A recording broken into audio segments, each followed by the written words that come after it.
Even when they attack our environment, this administration and the Republican Party are working to uphold white supremacy. Check this out. Leave your comments, ding the bell, share it with your friends, and subscribe to our channel. With you on the line with us is Caroline Henderson, the senior climate campaigner with Greenpeace US, greenpeace.org/USA, and her Twitter handle is CAROHEND @CaroHend. And Caroline, am I pronouncing your name correctly? Yep, you got it. Okay, great. On June 4th of this year, just a couple of weeks ago, Donald Trump signed this executive order that specifically said that basically every federal agency could ignore environmental rules if that's what it took to restart the economy. You're pointing out that this has nothing to do with COVID-19 or the current economic crisis, that this long predates that, and that this is basically another part of his racist, pro-extractive industry and carbon industry agenda. Tell us about that. Yeah, that's exactly right. And thanks for having me. So as you mentioned earlier this month, on June 4th, Donald Trump took two actions to weaken environmental regulations and public health protections. And in doing so, that was really an effort to further his anti-environment racist agenda that's been ongoing since he took office.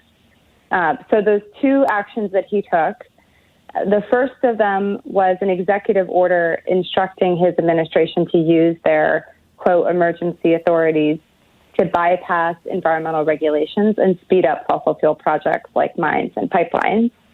And this order basically allows the White House officials to go around bedrock environmental laws like the Endangered Species Act and the National Environmental Policy Act, and essentially undercuts public participation in decisions affecting communities near infrastructure projects.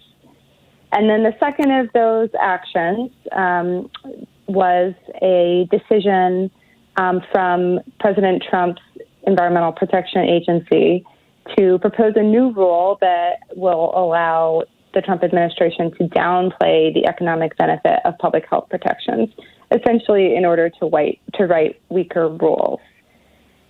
So what this means, we need to recognize these two decisions and Trump's broader efforts to undermine environmental protections for what they are, and that is that Trump's anti-environment agenda is a racist agenda. And we can see that everywhere from... Oh, go ahead. No, I was just going to ask you to expand on that. I think a lot of people don't immediately conflate anti-environmentalism with racism or anti-environmental policies. They don't realize how heavily those policies fall on the backs of black and brown people and indigenous people. Right. Yeah, so we can see evidence of this in a few places. First off, looking at air pollution.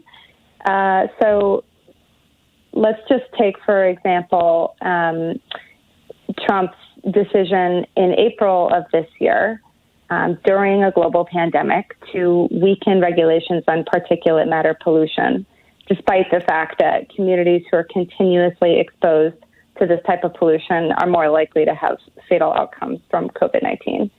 And this decision deepens environmental racism, given the fact that people living near coal and oil power plants and thus exposed to this pollution are disproportionately Black, Indigenous, and people of color. And that is just one of more than 100 environmental rules that President Trump has attempted to weaken or repeal. And many of those will have a disproportionate impact on Black, Brown, and Indigenous communities and further jeopardize public health during a pandemic. It is worth noting here that most of these efforts have been stalled by Congress or are in the courts, but they still make Trump's malicious intent quite clear. The other area to look at is Trump's attempts to expand fossil fuel infrastructure while ignoring the public health impacts, the need for community input, or respect for Indigenous sovereignty. So within days of taking office, Trump attempted to fast-track the Keystone XL and Dakota Access pipelines via executive order.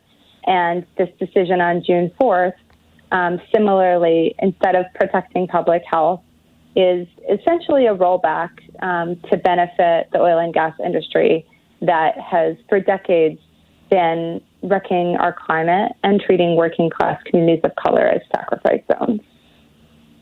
So, in a way, I suppose this shouldn't surprise anybody. The Republican Party, since the Reagan Revolution, has essentially been, up for sale to the highest bidder, and among the wealthiest corporations in the world have been, prior to 2000, it was tobacco and oil. Now it's oil and, mining and God only knows what all.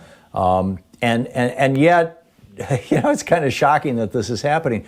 We're talking with Caroline Henderson, the senior climate campaigner with Greenpeace here in the U.S., greenpeace.org/USA. Caroline, what should we do about this? What can individual Americans do about this?